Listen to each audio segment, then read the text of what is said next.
Ladies and gentlemen, hey, hi, how you doing? Welcome back to the channel. Thank you so much for stopping by. We've already seen a decent amount of new gameplay changes added into Warzone 2 since it launched. We've seen changes to, the loadout system. We're going to see some more major changes here in Season 2.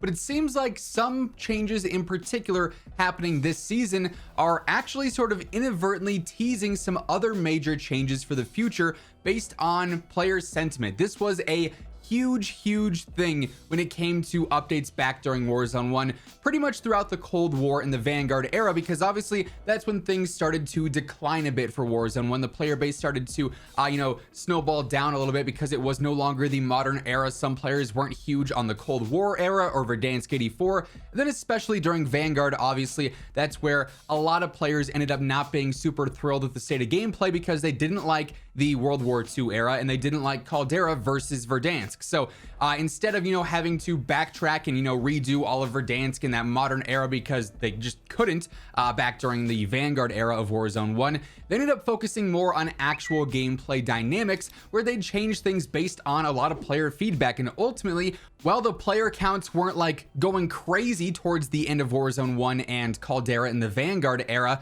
the player feedback and the player sentiment, according to Call of Duty and Raven, was actually a lot better. There were times where we had our developer calls with them prior to the launch of a new season, and they were talking about how they're seeing an upward trend in players playing the game for longer, more players jumping onto the game for the first time, or more new players jumping on. And while again, the Verdansk player count days are probably never going to be matched just because of the strange circumstances of it all, people really enjoyed it. Seemed like, based on all the devs data, people really enjoyed the gameplay changes and the quality of life updates that we saw throughout the later part of Warzone 1.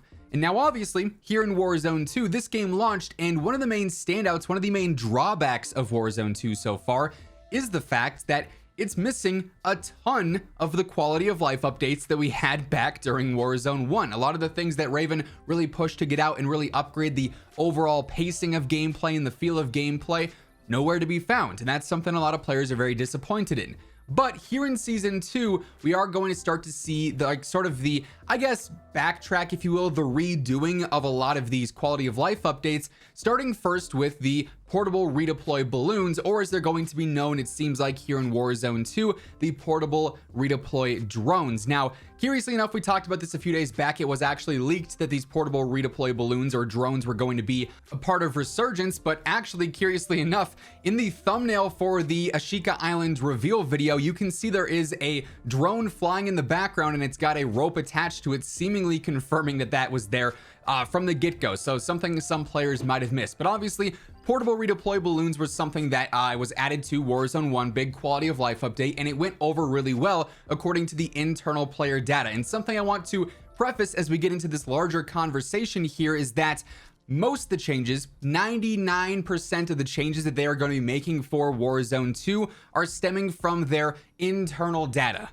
We can talk about these supposed player counts, which no one outside of Call of Duty actually has. We can talk about how the vocal majority, which is still a major player base minority, is not happy with certain things, but ultimately they're not going to change things for a select few players. They're not going to make gameplay changes, drastic gameplay changes and quality of life updates based on the minority of players. They are going to make changes based on what's going to affect the majority and what they think is going to make the majority happy. So this is strictly changes driven from their internal data, player retention, player sentiment, all sorts of stuff like that. And it seems like with the start of the redeploy balloons coming back here, we're going to see a repeated sort of pattern of other quality of life updates likely coming back to Warzone 2 that went over well back in Warzone 1. The Ghost of Hope actually had a really good tweet about this. Keep in mind, this is not like a leaked tweet or anything like that. It's not like data mined or anything. This is just simply Hope, speculating based on what we're seeing now. And frankly, I agree with it entirely because it lines up with exactly what the devs have told us before, and then also what they told us, recently as well in terms of what they want to do with Warzone 2. So Hope says, assuming the rumor of redeploy balloons returning is true, which we know it is, it makes me think that mechanics like portable buy stations, lootable perks, and the portable decontamination stations, or the PDS, will return in future seasons too. All around well-received mechanics from Warzone 1. And that last line is exactly what we're talking about here. They are making changes based on player sentiment and they have all this data from Warzone 1 that proves when they added in these certain quality of life updates that Warzone 2 is missing, player sentiment was better. Also, just a reminder as we are going through all this, if you guys are new to the channel, every single day I got you covered with all things you need to know about Call of Duty. Obviously with season 2 coming up here, we're gonna have a lot of reveals, a lot of updates, a lot of changes. I'm gonna be covering everything there ASAP, so if you want to stay up to date with that stuff, feel free to hit that subscribe button, turn on those post notifications. Also, if you guys enjoy this video, let me know by dropping a like on it. It does really help grow the channel. Let's try and aim for 2,000 likes on this one. Now, I'm sure you're saying, Zach, you're probably in an annoyed tone saying this too, Zach, why are we now going to get all these quote unquote new updates in future seasons, marketed as brand new content when it's all the changes that we just had back in Warzone 1? Why aren't these things already in the game? Why weren't they there at launch? And unfortunately, I think that's largely because Infinity Ward did lead the development on Warzone 2. So likely as Raven was implementing all these new updates into Warzone 1 back during the Vanguard era and whatnot, Infinity Ward already had the basis done for Warzone 2. They had their design direction. They didn't want to, go back and wait for all this data to appear. The sentiment on portable buy stations, the sentiment on the lootable perks and the PDS and all that stuff for them to, wait around and say, okay, did players like it? Did players not like it? Let's go ahead and redesign this entire system. They just wanted to stick with what they wanted to have as their new Warzone 2, experience, right? It just so happens that that's not really gone over that great, and we've seen Raven, it seems like, already take on a larger role in terms of development and community interaction with Warzone 2 now, because obviously Warzone 2's numbers are not as good as what they'd like them to be. We had that report from Charlie Intel saying that over the holidays, the player count fell off a little bit more than they were hoping to. So now that we're in this place of lower player sentiment here in Warzone 2, it seems like, yes, more than likely starting here in season 2, we're going to start to see more and more gameplay updates, more and more quality of life updates that are directed at improving player sentiment based on what they already know works. Which, I won't lie, it is unfortunate that we had all these updates last year and now they're going to have to come back as new updates to improve the state of the game, when they very well could have just been there at launch if there was, maybe more internal communication, or maybe if Raven had a larger impact on Warzone 2's development.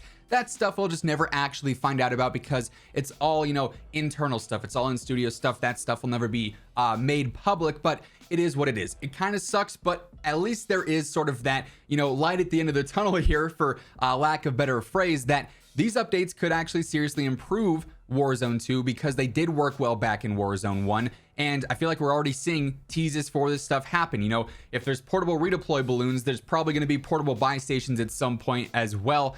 With the whole perk situation here happening in season 2, where some perks are being removed, they've already said perhaps later on down the road we'll add in more perks to the perk pool in general. They could very easily bring back some of those stronger perks, like maybe Bird's Eye Ghost, stuff like that, as lootable perks like what we had back in Warzone 1, so that it's not such a crutch in the actual created class and loadout system where everyone is running the same 3 or same 4 custom perks, right? Rather, you run a mixture of this, select 4 perk options, and then you can find the super powerful ones and actually have that true battle royale sort of RNG type experience while still maintaining the good created class and custom loadout feature as well. I think there's some cool ways to have sort of like a hybrid system there, if you will. But Season 2 looks to be the start of some major changes here, and I'm sort of taking this update as a teaser for what's to come here based on quality of life updates that have worked well in the past. All that being said, that's going to wrap things up for this one. If you guys enjoyed the video, let me know by dropping a like on it. And if you're new here, feel free to hit that subscribe button and turn on those post notifications so you can always stay up to date with everything going on in Call of Duty. But once again, thank you so much for tuning in. And until next time, take it easy, have an awesome rest of your day, and I'll catch you guys later. Peace out.